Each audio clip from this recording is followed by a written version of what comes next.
tudo bem? No vídeo de hoje eu quero conversar com vocês um pouco sobre organização e a apresentação do referencial teórico, do capítulo então no qual nós apresentamos o embasamento teórico do nosso trabalho, da nossa pesquisa. Assim como eu tenho feito nos últimos vídeos, a ideia deste aqui é compartilhar um pouquinho com vocês do nosso dia a dia nos atendimentos aos estudantes de mestrado, doutorado e graduação que nos procuram com alguma dificuldade de escrita ou enviam seus trabalhos para revisão e para formatação.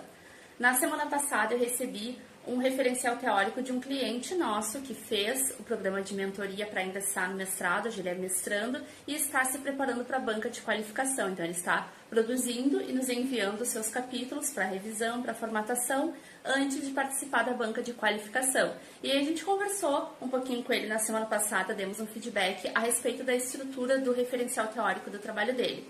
Qual era o problema, então, que esse referencial apresentava e que é um problema relativamente comum. A gente recebeu já outros trabalhos, outros TCCs também com essa mesma característica, que é começar o referencial teórico sem apresentar a estrutura desse capítulo. Por exemplo, ele colocou lá, eu vou colocar a reprodução aqui abaixo, capítulo 2, né, o número 2, referencial teórico, e já começou 2.1 e começou a apresentação dos conceitos. Só que o que é importante, né? A gente tem que situar primeiro o nosso leitor, dizer, sempre quando a gente começa uma escrita, é importante a gente apresentar, assim como se a gente pega, por exemplo, um livro, tem lá o sumário, né? Então tem ali as partes que o constituem. Se a gente pensa num material técnico, né? Como é a produção científica, acadêmica, então a gente tem que ter essa apresentação, esse cuidado de fazer com que o nosso leitor compreenda quais são os caminhos que nós vamos seguir. E para além dessa questão de preocupação com o leitor, a gente tem que pensar também que o nosso trabalho vai ser avaliado enquanto a sua consistência e adequação teórica.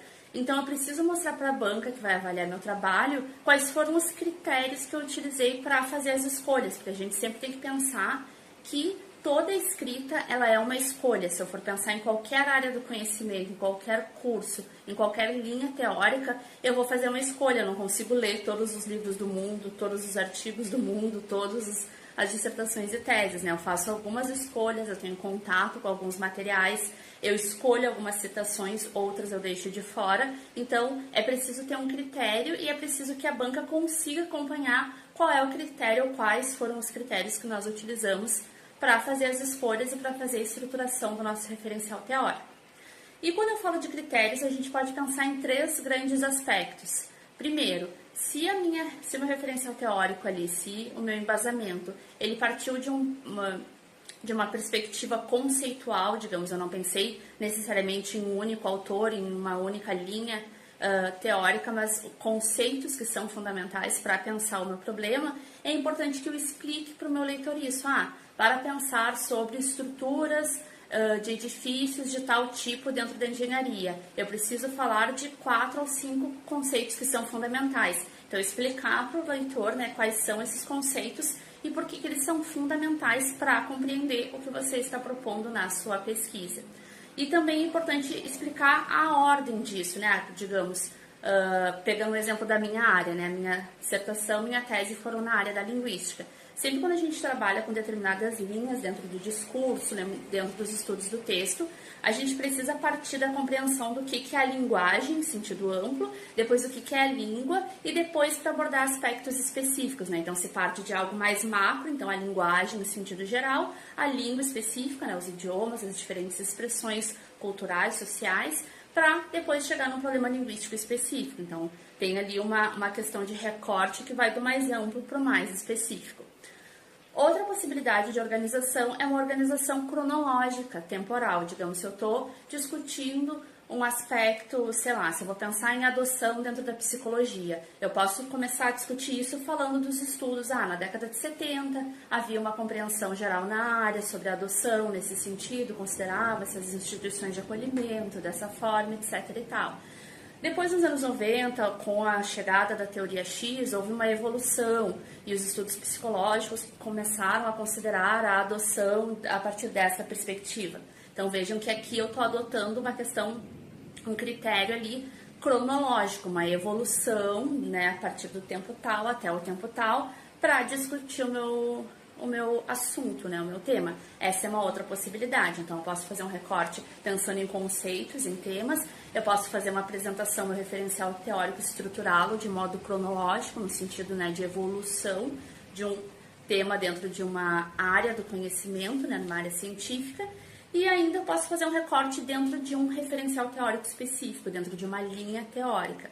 Quando a gente faz isso, o que é importante? Primeiro a gente se situar, então situar o leitor, né, os nossos avaliadores, dizer, este trabalho, essa pesquisa se inscreve dentro do paradigma tal, se filia a tal referencial teórico, a tal arcabouço teórico. Então dizer, marcar essa posição, qual é a referência, qual é o referencial, qual é a teoria com a qual nós estamos trabalhando.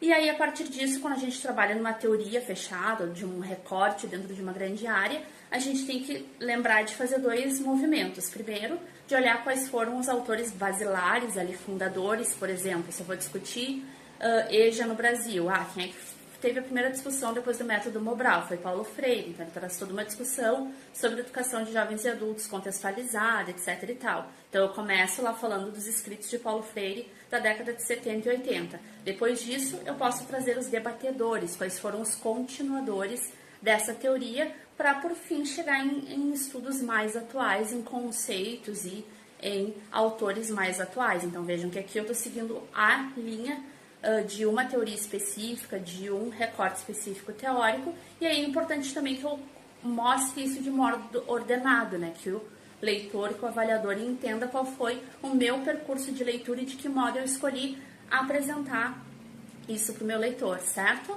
Então, independentemente desses três vieses, né, que são possibilidades diferentes de organizar o nosso referencial teórico, é fundamental que a gente lembre, então, de sempre trazer esse pequeno parágrafo, dois parágrafos ali entre o título referencial teórico ou o outro título que o valha e a primeira seção do meu referencial, que eu faça essa apresentação e faça essa organização. Então, se eu estou seguindo uma teoria, eu tenho que dizer qual é e quais são os autores principais ali que afundam que eu vou apresentar. Se eu vou fazer um recorte cronológico, então explicar quais foram os critérios, de que data até que data é importante falar dentro desse tema que eu escolhi. E se eu vou para um recorte então mais conceitual, identificar quais são os conceitos que eu escolhi destacar e por que eles aparecem na ordem que aparecem dentro do meu trabalho, certo?